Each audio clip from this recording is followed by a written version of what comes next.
The sunlight streamed through the floor-to-ceiling windows of my new apartment, painting golden streaks across the polished oak floors.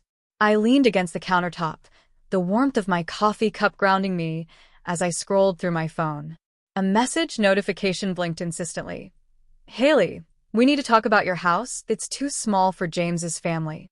I stared at the screen, feeling that familiar tug, the old ache of parental expectations, mixed with a stubborn surge of pride. My parents had never liked it when I made decisions that didn't fit their blueprint, especially if it meant stepping outside what they considered appropriate. My fingers hovered over the keyboard, resisting the urge to reply immediately. This apartment wasn't just a two-bedroom flat. It was the result of years of late nights, early mornings, and sacrifices no one acknowledged.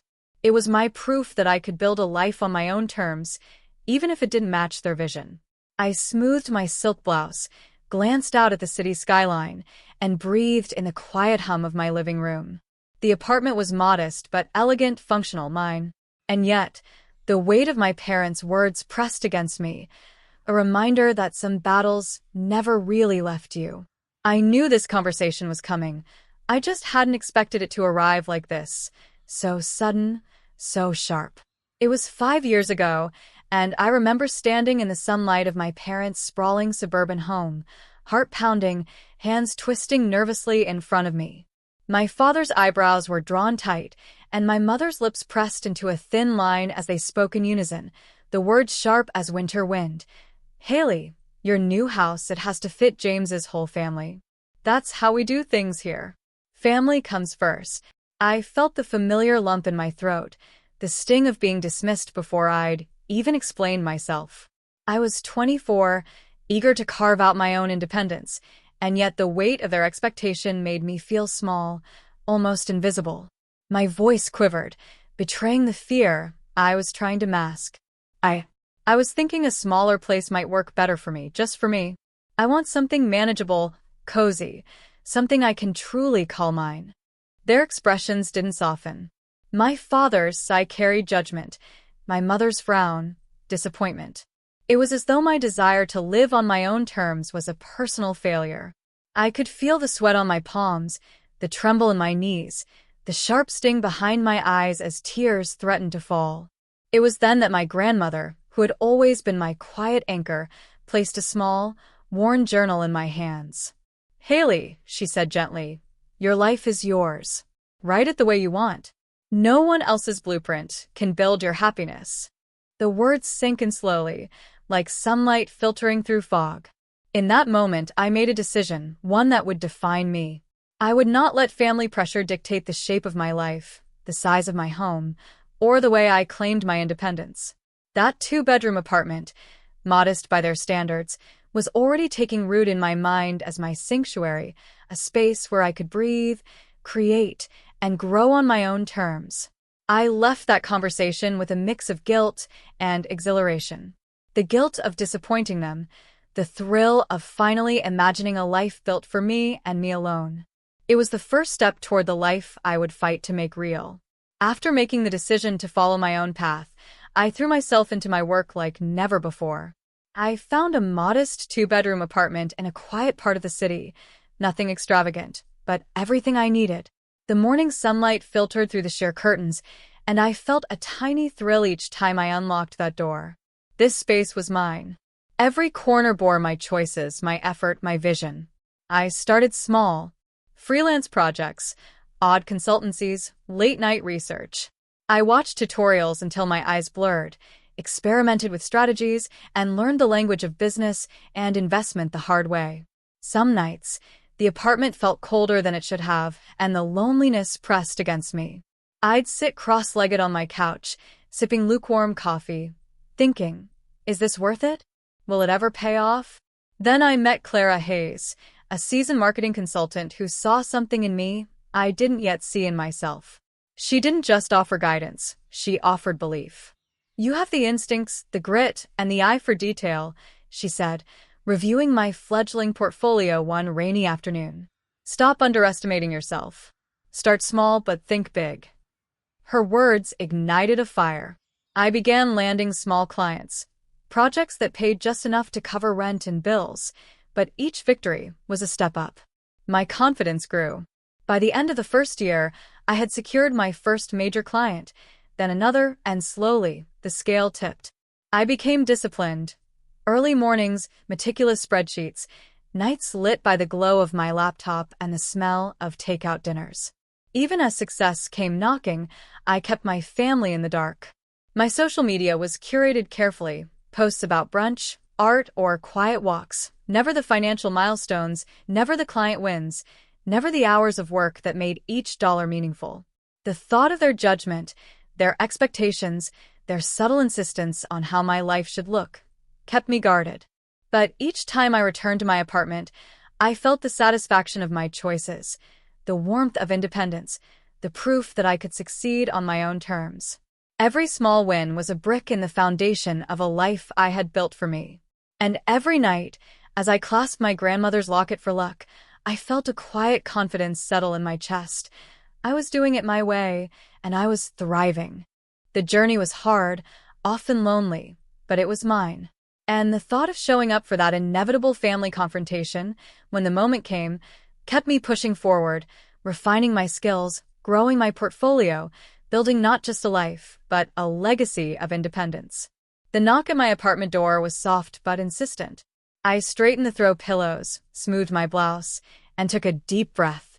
When I opened it, my parents and James stood there, eyes widening, not just at the sight of me, but at the apartment itself.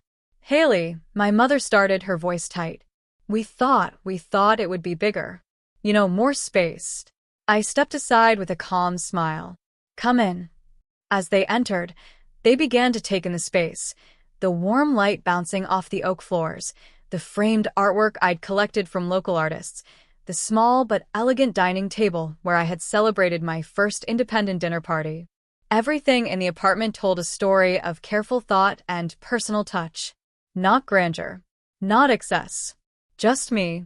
James, my older brother, let his gaze linger on the bookshelves lined with awards, framed client thank you notes, and the neatly stacked files of my growing portfolio. His eyebrows shot up. "Wait, you did all this alone?" I guided them toward the living room, the apartment's heart. "Yes." "Every bit." I let the pause hang in the air, long enough for the realization to settle. The two-bedroom wasn't a compromise. It was a choice, mine.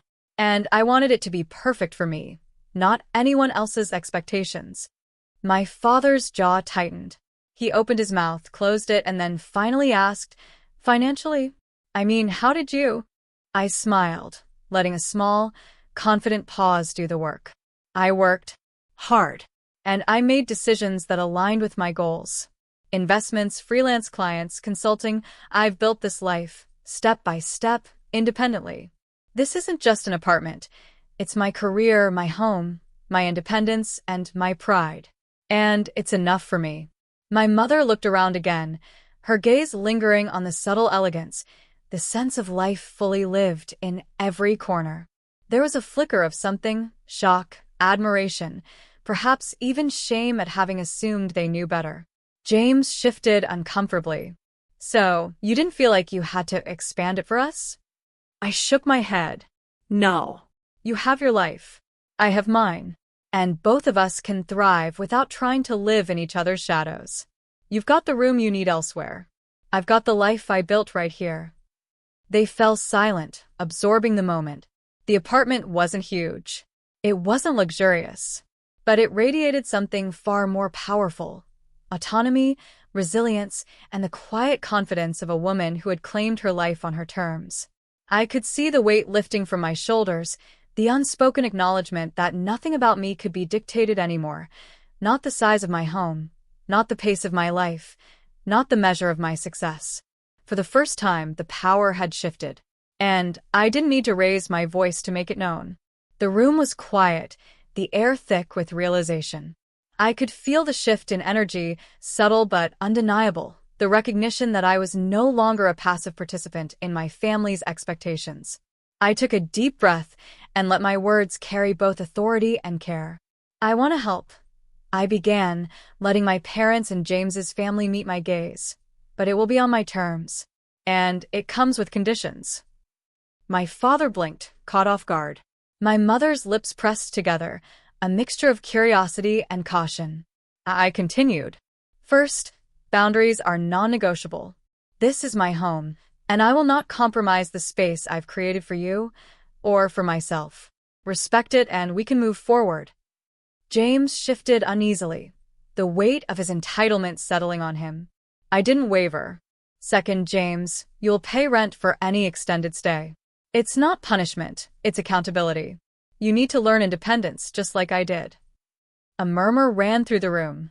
My parents exchanged glances, realizing that the dynamic they had relied upon for years had changed. I pressed on, my voice steady but warm. Third, everyone here must commit to pursuing their own goals. Stop expecting others to create your life for you. Stop clinging to old patterns that limit growth. If you want support, it will be given, but only if you take responsibility for your own success and happiness. I saw the conflict in their eyes, the hesitation giving way to a quiet respect. Finally, I said, softening slightly, remember this is about healing too. We've all made mistakes, but we can learn, grow, and love each other better if we honor each other's choices. James's children looked up at me, eyes wide, sensing that something important was unfolding. My parents nodded slowly, the pride and guilt warring beneath their expressions. It was uncomfortable. Yes, but necessary. I realized in that moment that true power wasn't about dominance.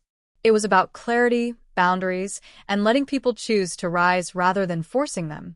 I felt the warmth of quiet triumph, the knowledge that I was steering this family, not through control, but through example and expectation. By the end of the conversation, a fragile balance had been established. Rent agreements were understood. Boundaries were acknowledged.